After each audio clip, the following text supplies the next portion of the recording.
Hello friends, स्वागत है आपका आपके अपने YouTube channel Shivam sir GPS study classes. ठीक है, डीएलएड सेकेंड सेमेस्टर आप लोग जानते हैं धीरे धीरे करके आपकी जो क्लासेस हैं वो बढ़ती जा रही हैं आगे की तरफ। आप लोगों का जो काम है पढ़ाई करने का वो आप लोग करते रहें। ठीक है, उसी सीरीज में आज हम अगले चैप्टर की बात करेंगे, समीकरण, ठीक है, और सर्वसमीकाएं। समीकरण और सर्वसमीकाएं, जिसमें देखिए आप लोगों के सामने कुछ क्वेश्चंस लिखे हुए हैं, कुछ समीकरण दिए हुए हैं जिनको आप लोगों को हल करने के बारे में मैं आप लोगों को बताऊंगा या आप लोग किस तरीके से समीकरणों को हल करेंगे। ठीक है, तो एक एक करके आप लोग समीकरण को देखते जाइएगा और उनके क्या रूल है ये आप लोग समझते जाइएगा। तो पहले मैं कुछ चीज़ें आप लोगों को बता दूंगा कि किस तरीके से इनको हल करना है। देखिए क्या होता है, दो पक्ष होते हैं। ठीक है, यहाँ पर देखिए स्पेस है, आप लोग समझ लीजिए।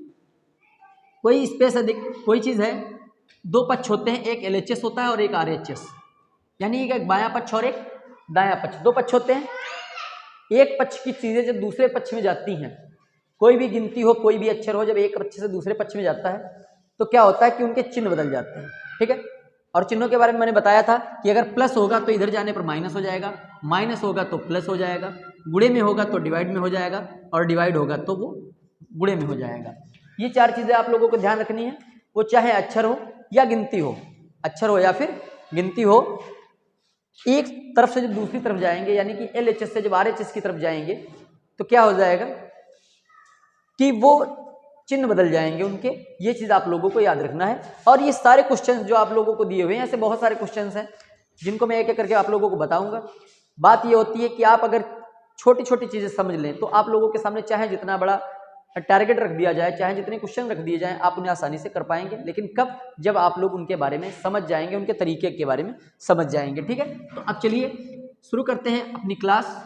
और ध्यान से आप लोग देखिएगा कि जो ये क्लास है इसमें कौन से नंबर कैसे चेंज होंगे और क्या इनके नियम होंगे। तो सबसे पहले देखिए क्वेश्चन क्या लिखा हुआ है। देखिए मैंने पहले भी बताया कि जब भी आप कोई क्वेश्चन करते हैं, कोई काम करते हैं, तो सबसे पहला काम आप लोगों का क्या है, क्वेश्चन को आप लोग ध्यान से पढ़िए। यहाँ पर देखिए x + 7 बराबर कितना लिखा हुआ है, 18 लिखा हुआ है। यानी कि जो इस, अब एक चीज और एक याद रखिएगा, अक्षर जितने भी होते हैं, ठीक है, जो अक्षर हैं इनको हम हिंदी में कहते हैं चरपद। इनको क्या करते हैं, हम एलएचएस में ले जाते हैं। और कोई भी गिनतियां जो होती हैं जिनको अचर पद बोला जाता है, उनको हम आरएचएस में ले जाते हैं। ये चीज आप ध्यान रखेंगे। ठीक है, तो यहां पर ध्यान रखेंगे आप लोग। सबसे पहले एक क्वेश्चन देखिए, x + 7 बराबर 18 दिया हुआ है। तो यहां पर देखिए x जो हमारा लिखा हुआ है, ये तो हम हमारे एलएचएस में पहले से ही, और कोई भी हमने बताया कोई भी अक्षर लिखा होगा, अक्षर पद होगा, उसको हम एलएचएस में ले जाएंगे। लेकिन कोई अगर ऐसा पद है वो एलएचएस में पहले से, लेफ्ट साइड में पहले से ही लिखा हुआ है, तो उसे ले जाने की जरूरत नहीं है। फिर हम क्या करेंगे, अचर पद को ले जाएंगे। तो x बराबर क्या हो जाएगा, 18 इधर, ये देखिए प्लस का 7 इधर लाएंगे, तो ये काहे का हो जाएगा, माइनस का। +7 लिखा है, +7 जब हम ट्रांसफर करेंगे तो वो काहे में जाएगा, माइनस में जाएगा। समझ रहे हैं ना सभी लोग, आप लोग ध्यान से समझिएगा, कोई भी जल्दबाजी नहीं इसमें करने की जरूरत है। तो ये प्लस का 7 जब इधर जाएगा तो माइनस का हो जाएगा। x बराबर, अब 18 में से 7 निकाल दीजिए, कितना बचेगा, 11 बच जाएगा। यही आप लोगों का क्या हो जाएगा, आंसर हो जाएगा। देखिए आंसर क्या होता है, हमारे दिए गए समीकरण को वेरीफाई करता है। देखिए कैसे, यही समीकरण का रूल है। x की वैल्यू 11 आ गई, तो 11 + 7 बराबर 18। अब देखिए 11 में 7 जोड़ देंगे, कितना हो जाएगा, 18 बराबर 18। देखिए दिया गया मान अगर हमारे समीकरण को वेरीफाई करता है, बराबर कर देता है, तो दिया गया मान जो है चरपद का वो बिल्कुल सही हो जाता है। ठीक है, और चरपद का मतलब यह है, देखिए इसमें जो भी क्वेश्चन लिखे हुए हैं वहां पर अलग अलग आप लोगों के चरपद मान दिए होंगे, तो इसमें कोई घबराने की बात नहीं है, नियम वही रहते हैं। अगला देखेंगे, 2z = 18 दिया हुआ है।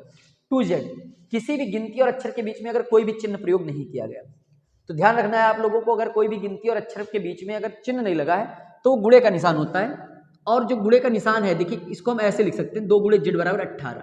ठीक है, अब देखिए मैंने अभी बताया था कि प्लस होगा तो माइनस हो जाएगा, माइनस होगा तो प्लस हो जाएगा, गुणा होगा तो भाग हो जाएगा, और भाग होगा तो गुणा में हो जाएगा। भाग को हम बटे में भी कहते हैं। ठीक है, तो ये z बराबर क्या हो जाएगा, 18/2।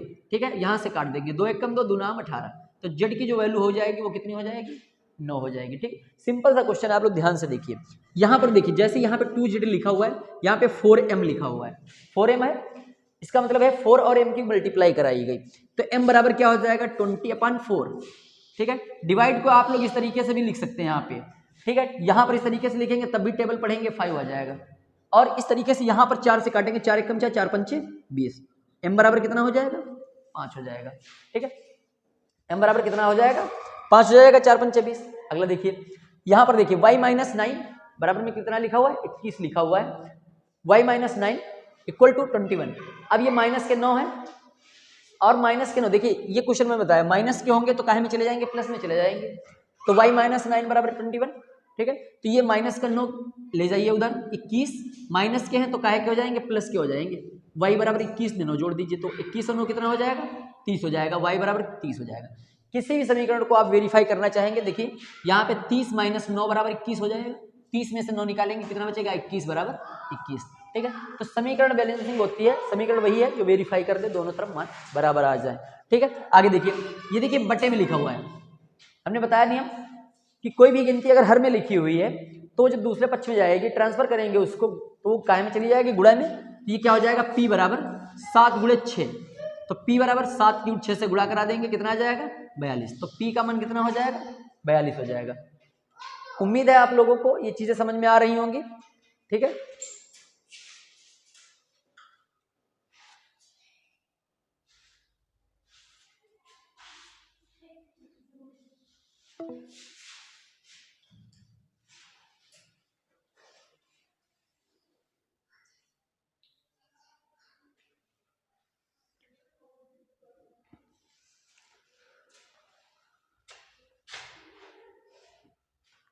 अगला देखिए 4x माइनस 3 बराबर 5 लिखा हुआ है। अब यहाँ पर थोड़ा ध्यान देने की जरूरत है, दो देखिए 2 डिजिट दिए हुए हैं। वैसे तो अभी तक जो आप लोगों ने क्वेश्चन देखे उसमें सिंगल डिजिट था और यहाँ पर डबल दिया हुआ है। तो सबसे पहले हम क्या करेंगे, यहाँ पे देखिए गुणा में है और यहाँ पे घटाने में है, तो सबसे पहले हम क्या करेंगे घटाने के चिन्ह को ट्रांसफर करेंगे, तो हो जाएगा 4x इक्वल टू 5, ये माइनस के 3 है, देखिए उधर जाएगा तो काहे का हो जाएगा 5 प्लस 3, फिर ये 4x बराबर 5 एंड 3 कितना हो जाएगा 8, x बराबर 8/4, 4 1 जा 4, 4 2 जा 8, तो x की वैल्यू कितनी हो जाएगी 2 हो जाएगी, ठीक है। इस तरीके से आप लोग हल करिए, सब जो भी क्वेश्चन आप लोगों के होंगे वो आसानी से हल हो जाएंगे। अगला देखेंगे 7 6 हो गया 7, देखिए यहाँ पर भी देखिए बताया था, यहाँ पर देखिए डिवाइड में लिखा हुआ है, तो डिवाइड का मतलब क्या हो जाता है मल्टीप्लाई 9 मल्टीप्लाई 7, तो m बराबर कितना हो जाएगा 9 7 कितना होता है 63, तो m की वैल्यू हो जाएगी यहाँ पे 63। यहाँ पे देखिए 2z बराबर 34 लिखा हुआ है, ये गुणा में है, देखिए गुणा के क्वेश्चन आप लोगों को पहले भी मैंने पढ़ाया। यहाँ पे देखिए 2z बराबर 18 लिखा हुआ था, सेम क्वेश्चन यहाँ पे 4m बराबर 20 दिया था, वैसे ही आप इसको हल करेंगे। z बराबर क्या हो जाएगा 34/2, यहाँ से देखिए डिवाइड कर दीजिए 17 बार चला जाएगा, तो z की वैल्यू जो होगी वो कितनी आ जाएगी 17 यानी कि 17 आ जाएगी। आगे देखिए x प्लस 15 बराबर 71 लिखा हुआ है, तो ये देखिए यहाँ पर प्लस का 15 है, ट्रांसफर कर देंगे क्या हो जाएगा 71 माइनस 15, तो x इक्वल टू कितना हो जाएगा, यहाँ पे देखिए 11 5 निकल जाएगा, 6 बचेंगे, 6 में 7 गया 5 यानी कि 56, x की वैल्यू कितनी आ जाएगी 56 आ जाएगी, ठीक है। 9th हो गए। 10 देखिए 3t, अभी इसके बारे में मैंने बताया था, देखिए इसमें कई प्रकार के एग्जाम्पल आप लोगों को देखने को मिलेंगे जो सेम एक ही तरीके से, यहाँ पे m है t है b है q है, कोई भी a to z नंबर लिखा होगा तो कोई भी दिक्कत नहीं होगी। t बराबर क्या हो जाएगा 15/3, डिवाइड कर दीजिए 3 1 जा 3, 3 5 जा 15, तो t की वैल्यू कितनी हो जाएगी 5, तो t बराबर 5 आ जाएगा, ठीक है। आगे देखिए यहाँ पर देखिए डिजिट माइनस में लिखा हुआ है और जब इसको चेंज करेंगे तो माइनस का 12 कितना जो होगा वो पक्षांतर करने पर काहे में हो जाएगा प्लस में चला जाएगा, माइनस के 12 हो जाएंगे प्लस के 12, तो y बराबर कितना हो जाएगा 2 और 1 3, 1 और 1 2, 23 यानी कि 23, y की वैल्यू कितनी हो जाएगी 23 हो जाएगी, ठीक है। चाहे इसको आप 23 बोलिए या 23 बोलिए कोई दिक्कत नहीं है। आगे देखेंगे 12 नंबर देखिए 2p प्लस 3 इक्वल टू 30, यहाँ पे देखिए 2 डिजिट का हमने क्वेश्चन बताया था आप लोगों को, अभी देखिए ये वाला देखिए 6 नंबर पे 2 डिजिट यहाँ पर भी, तो ये प्लस के 3 2p इक्वल टू क्या हो जाएगा 13, प्लस के 3 है माइनस के हो जाएंगे, तो क्या लिखेंगे 2p इक्वल टू 13 माइनस 3 कितना होगा 10 हो जाएगा।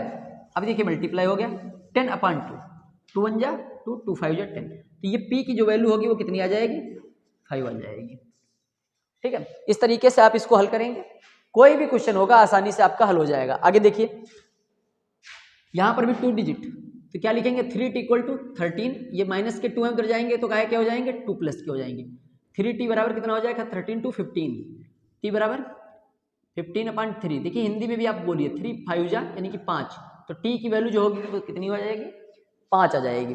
अगला देखिए ये देखिए मल्टीप्लाई का रूल इसमें फॉलो करेंगे हम, ये 17z बराबर 51 है, तो z बराबर क्या हो जाएगा 51/17, ये गुणे में है भाग में चला जाएगा, 17 एकम 17, 17 3 51, z बराबर कितना हो जाएगा 3 हो जाएगा, ठीक है। तो z की वैल्यू यहाँ से देखेंगे 3 आ जाएगी। a माइनस 32 बराबर माइनस 6। देखिए यहाँ पर देखिए a लिखा हुआ है, कोई दिक्कत नहीं है, -6, ये माइनस के 32 उधर जाएंगे तो प्लस के हो जाएंगे। अब a बराबर कितना हो जाएगा, देखिए 32 है, 32 में से 6 निकालेंगे, यहाँ से जाएगा नहीं और जोड़ तो सकते नहीं क्योंकि माइनस का है, तो इधर से निकाल देंगे तो ये प्लस के कितने बच जाएंगे, 26 बच जाएंगे। चाहे तो आप प्लस का चिन्ह लगाएं, चाहे तो ना लगाएं, ठीक है। आगे देखिए x प्लस 72 इक्वल टू 78 है, यहाँ पर क्या हो जाएगा, 72 प्लस का है, माइनस कर देंगे 78 माइनस 72, तो x बराबर 78 माइनस 72 कितना बचेगा, 6 बच जाएगा, ठीक है। तो ये कुछ क्वेश्चंस थे आप लोगों के जो आप लोगों ने हल किए, और इसमें जो रूल हैं वो भी आप लोगों के दिए हुए हैं, ठीक है। और इस तरीके से और भी क्वेश्चन आप लोगों को दिए जा सकते हैं इसी टाइप के, और इन्हें आप लोगों को हल करना होगा, ठीक है।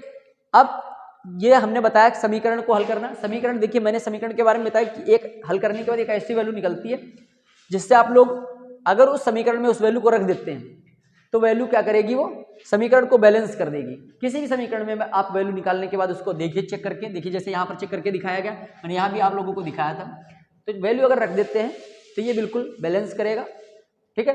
तो इस तरीके के जो क्वेश्चन होंगे वो समीकरण कहलाएंगे और समीकरणों का हल कहलाएगा, ठीक है। तो इसमें बहुत सारे और भी आप लोगों के एग्जाम्पल देखने को मिल सकते हैं, और मैं अगले वीडियो में अपनी इसी जो टॉपिक है इसके अगला क्वेश्चन देखेंगे। देखिए लिखा हुआ है 9x इक्वल टू 0, समीकरणों का हल करना आप लोग पढ़ रहे हैं। देखिए समीकरण किसी भी टाइप का हो सकता है, लिखा है 9x बराबर 0, यहाँ पर देखिए x के गुणांक में है 9। अब इसको क्या करेंगे, जब भी भाग में जाएगा तो ये क्या हो जाएगा, 0/9। और आप लोगों को पता है किसी भी जीरो को जब किसी भी नंबर से डिवाइड करते हैं तो कितना आता है, 0 आ जाता है, तो x बराबर क्या हो जाएगा, 0 हो जाएगा, ठीक। अब इसको चेक कर लेते हैं, फिर एक बार चेक करके देखेंगे। 9 × 0 इक्वल टू 0, किसी भी नंबर के किसी 0 की गुणा कराएंगे तो 0 आ जाएगा, तो 0 बराबर 0 हो जाएगा। समीकरण क्या होता है, वैल्यू निकालने के बाद अगर उसका मान रखते हैं तो वो क्या करता है, बैलेंस कर देता है, यानी कि बराबर कर देता है। ये चीज़ आप लोगों को याद रखनी है। अगला देखेंगे, लिखा है y + 8 बराबर 11, y + 8 बराबर 11 लिखा हुआ है, तो यानी कि प्लस के 8, तो जब पक्षांतर करेंगे तो ये प्लस के 8 काहे में चले जाएंगे, माइनस में चले जाएंगे, तो +8 y बराबर क्या हो जाएगा, 11 - 8, तो y बराबर 11 में से 8 निकाल दीजिए, तो 8 × 3 = 11, ठीक है, y बराबर 3 आ जाएगा। अगला देखिए 60 - x, क्वेश्चन आप लोग देख रहे हैं, 60 - x बराबर 20, क्या लिखा है, 60 - x बराबर 20, माइनस का x इधर पक्षांतर कर देते हैं, -x बराबर 20, ये प्लस के 60 है, उधर जाएंगे तो काहे के हो जाएंगे, माइनस के 60 हो जाएंगे।